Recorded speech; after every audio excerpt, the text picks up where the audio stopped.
ప్రాచీన భారతదేశ చరిత్రలో ఒక మహాశకం. మొట్టమొదటిసారిగా ఈ ఉపఖండమంతా ఒకే జెండా కిందకొచ్చింది. ఆ మహాసామ్రాజ్యమే మౌర్య సామ్రాజ్యం. వాళ్ల అద్భుతమైన ఎదుగుదల, వాళ్ల పాలనా విధానాలు, ఇంకా వాళ్లు మనకు మిగిల్చిన వారసత్వం గురించి ఈరోజు మనం ఆ కథనే విడమర్చి చూద్దాం. అసలు ఇంత పెద్ద, ఇంత వైవిధ్యమైన ఉపఖండాన్ని ఒకే పాలన కిందకు తీసుకురావడం ఎలా సాధ్యమైంది? వాళ్ల వెనకున్న స్ట్రాటజీ ఏంటి? వాళ్ల సిద్ధాంతాలేంటి? రండి, ఈ ప్రశ్నలకు సమాధానాలు వెతుకుదాం. సరే, ముందుగా ఈ కథ ఎలా మొదలైందో చూద్దాం. చిన్న చిన్న రాజ్యాలుగా విడిపోయి ఉన్న ఒక దేశాన్ని ఒకే మహాశక్తిగా ఎలా మార్చారు? ఒక ఆశయంతో మొదలైన ఈ సామ్రాజ్యం ఎలా విస్తరించిందో ఇప్పుడు తెలుసుకుందాం. ఒక్కసారి మౌర్యుల సామ్రాజ్యం ఎంతవరకు విస్తరించిందో చూస్తే ఆశ్చర్యం కలగక మానదు. పశ్చిమాన ఆఫ్ఘనిస్తాన్ నుంచి తూర్పున బెంగాల్ వరకు, ఉత్తరాన హిమాలయాల నుంచి దక్షిణాన దాదాపు మైసూరు వరకు. అంటే భారత ఉపఖండంలో ఇంతటి ఏకీకరణ అంతకు ముందు ఎప్పుడూ ఎవరూ చేయలేదు. ఇదే వాళ్ల చారిత్రక ప్రాముఖ్యతకు అసలైన నిదర్శనం. ఈ సామ్రాజ్య స్థాపన చాలా వేగంగా జరిగిపోయింది. చాణక్యుడి అద్భుతమైన వ్యూహంతో చంద్రగుప్తుడు సింహాసనాన్ని అధిష్ఠించాడు. కేవలం రాజ్యాన్ని స్థాపించడమే కాదు, గ్రీకులను ఓడించి పశ్చిమ సరిహద్దులను కూడా పటిష్టం చేశాడు. అయితే అంతటి విజయం తరువాత తన జీవిత చరమాంకంలో అన్నింటినీ వదిలేసి జైనమతాన్ని స్వీకరించడం ఆయనలోని మరో విలక్షణమైన కోణాన్ని మనకు చూపిస్తుంది. ఒక సామ్రాజ్యాన్ని జయించడం ఒక ఎత్తు అయితే, దాన్ని సమర్థవంతంగా పాలించడం మరో ఎత్తు.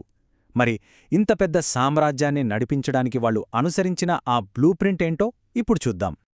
మౌర్యుల పాలనకు వెన్నెముక లాంటిది కౌటిల్యుడి అర్థశాస్త్రంలోని సప్తాంగ సిద్ధాంతం. ఈ సిద్ధాంతం ప్రకారం రాజ్యమనేది 7 ముఖ్యమైన భాగాలతో పడిచేస్తుంది.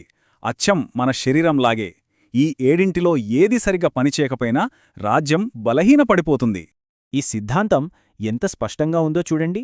మధ్యలో రాజు అంటే స్వామి, ఆయనే కేంద్రం. ఆయన చుట్టూ మిగిలిన 6 అంగాలు ఉంటాయి. అమాత్యులు అంటే మంత్రులు, జనపదం అంటే భూభాగం, దుర్గం అంటే కోటలు, కోశం అంటే ఖజానా, దండ అంటే సైన్యం, ఇంకా మిత్ర అంటే స్నేహరాజ్యాలు. ఈ 7 అంగాలు సమన్వయంతో పనిచేస్తేనే ఒక రాజ్యం సంపూర్ణంగా బలంగా ఉంటుందన్నమాట. ఇప్పుడు మనం ఈ సామ్రాజ్యంలోని అత్యంత ప్రసిద్ధ పాలకుడు గురించి మాట్లాడుకుందాం. ఆయన జీవితంలో జరిగిన ఒకే ఒక్క సంఘటన మొత్తం సామ్రాజ్యం యొక్క రూపురేఖల్నే మార్చేసింది. మొదట్లో అశోకుడు కూడా తన సామ్రాజ్యాన్ని విస్తరించాలనే తపనతో రగిలిపోయేవాడు. కాని కళింగ యుద్ధం ఆ తపనను పూర్తిగా చల్లార్చేసింది. ఆ యుద్ధంలో జరిగిన భయంకరమైన రక్తపాతం, లక్షలాది మంది మరణం ఆయనను తీవ్రంగా కలిచివేసింది. అక్కడే, ఆ రక్తపాతంలోనే పాత అశోకుడు చనిపోయి ఒక కొత్త అశోకుడు పుట్టాడు. అశోకునిలో వచ్చిన ఈ మార్పును 2 మాటల్లో చెప్పొచ్చు. భేరీఘోష నుంచి ధమ్మఘోషకు మారడం. యుద్ధానికి ముందు ఆయన విధానం భేరీఘోష అంటే యుద్ధం చేసి భయపెట్టి రాజ్యాలను గెలవడం. కాని యుద్ధం తర్వాత ఆయన ధమ్మఘోషను స్వీకరించాడు. అంటే యుద్ధం కాదు, ధర్మం ముఖ్యం, శాంతితో, మంచితనంతో ప్రజల మనసుల్ని గెలవాలి. చరిత్రలో ఇంత పెద్ద మార్పు రావడం చాలా అరుదు. సరే, ఈ ఫిలాసఫీ అంతా బాగుంది. కాని ఇంత పెద్ద సామ్రాజ్యం రోజువారీగా ఎలా నడిచేది? ఆ అడ్మినిస్ట్రేటివ్ మిషనరీ ఎలా ఉండేదో ఇప్పుడు చూద్దాం. వాళ్ల పరిపాలన చాలా పకడ్బందీగా ఉండేది. సర్వాధికారాలు రాజు చేతిలోనే ఉన్నా ఆయనకు సలహాలివ్వడానికి, రోజువారీ పనులలో సహాయం చేయడానికి ఒక మంత్రి పరిషత్ ఉండేది. అంటే ఒక రకంగా చెప్పాలంటే ఇప్పటి మన క్యాబినెట్ లాంటిది అన్నమాట. ఇంత పెద్ద సామ్రాజ్యాన్ని సమర్థవంతంగా పాలించడానికి దాన్ని 5 ప్రధాన రాష్ట్రాలుగా విభజించారు. ప్రతి రాష్ట్రానికి ఒక ప్రాంతీయ రాజధాని ఉండేది. ఉదాహరణకు ఉత్తర ప్రాంతానికి తక్షశిల, దక్షిణ ప్రాంతానికి సువర్ణగిరి. ఇలా అధికారాన్ని వికేంద్రీకరించడం వల్ల పరిపాలన చాలా సులభమైంది. ఏ రాజ్యానికైనా ఆర్థిక వ్యవస్థే పునాది కదా. మౌర్యులు ఈ విషయంలో చాలా పక్కాగా ఉండేవారు. వాళ్ల పన్నుల వ్యవస్థ చాలా పటిష్టంగా ఉండేది. వ్యవసాయంపై భాగా, బలి అనే పన్నులు, వ్యాపారంపై శుల్క అనే సుంకాలు, కొన్నిసార్లు హిరణ్యరూపంలో నగదు కూడా వసూలు చేసేవారు.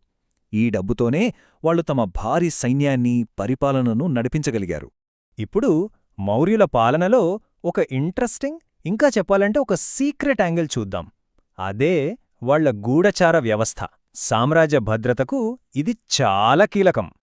అర్థశాస్త్రం ప్రకారం వాళ్ల గూఢచార వ్యవస్థ చాలా విస్తృతమైనది.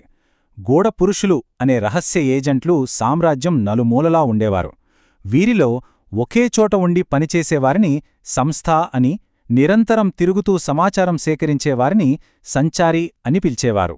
అంతకంటే ఆశ్చర్యకరమైన విషయమేమిటంటే శత్రువులను అంతమొందించడానికి విషకన్యలను కూడా ఉపయోగించారని చెబుతారు. ప్రతి గొప్ప సామ్రాజ్యానికి ఒక ముగింపుంటుంది. ఇప్పుడు మన కథ చివరి అంకంలోకొచ్చేశాం. మౌర్య సామ్రాజ్యం ఎలా పతనమైంది, మరి అది మనకు ఎలాంటి వారసత్వాన్ని మిగిల్చిందో చూద్దాం. అశోకుని లాంటి ఒక బలమైన నాయకుడు లేకపోవడంతో సామ్రాజ్యాన్ని కలిపి ఉంచే ఆ శక్తి తగ్గిపోయింది. ఆయన తర్వాత వచ్చినవాళ్లు అంత సమర్థులు కాకపోవడంతో సామ్రాజ్యం నెమ్మదిగా ముక్కలవడం మొదలైంది. చివరి మౌర్యరాజు బృహద్రథుడిని అతని సేనాని పుష్యమిత్రశుంగుడే హత్యచేశాడు. క్రీస్తుపూర్వం 184లో జరిగిన ఈ సంఘటనతో సుమారు 137 ఏళ్లపాటు సాగిన ఒక మహాసామ్రాజ్యానికి అధికారికంగా తెరపడింది. మౌర్య పాలన అంతమైనా వాళ్ల ప్రభావం మాత్రం అంతం కాలేదు. వాళ్లు నిర్మించిన గొప్ప స్తూపాలు, అశోకుడు చెక్కించిన శిలాశాసనాలు, స్తంభాలు ఇవన్నీ వాళ్ల వారసత్వానికి నేటికీ సజీవ సాక్ష్యాలుగా నిలిచాయి. అయితే వాళ్ల వారసత్వంలో అత్యంత ముఖ్యమైనది మనందరికీ తెలిసిందే. మనం ప్రతిరోజు చూసే మన జాతీయ చిహ్నం, ఆ 4 సింహాల గుర్తు మరెక్కడ్నుంచో వచ్చింది కాదు. అశోకుడు సారనాథ్లో నిర్మించిన స్తంభంపైనుంచి తీసుకున్నదే. వేల సంవత్సరాల క్రితం నాటి ఒక సామ్రాజ్యానికి, నేటి ఆధునిక భారతానికి మధ్య ఇంతకంటే బలమైన, విడదీయరాని బంధం ఇంకొకటి ఉండదేమో. కాబట్టి చివరిగా ఒక ప్రశ్న. వేల సంవత్సరాల క్రితం ఒక ఉపఖండాన్ని ఏకం చేసిన ఈ పరిపాలనా సూత్రాలు, ధర్మబద్ధమైన పాలన అనే ఆశయం నేటి సంక్లిష్ట ప్రపంచానికి ఏమైనా పాఠాలు నేర్పగలవా? ఆలోచించండి.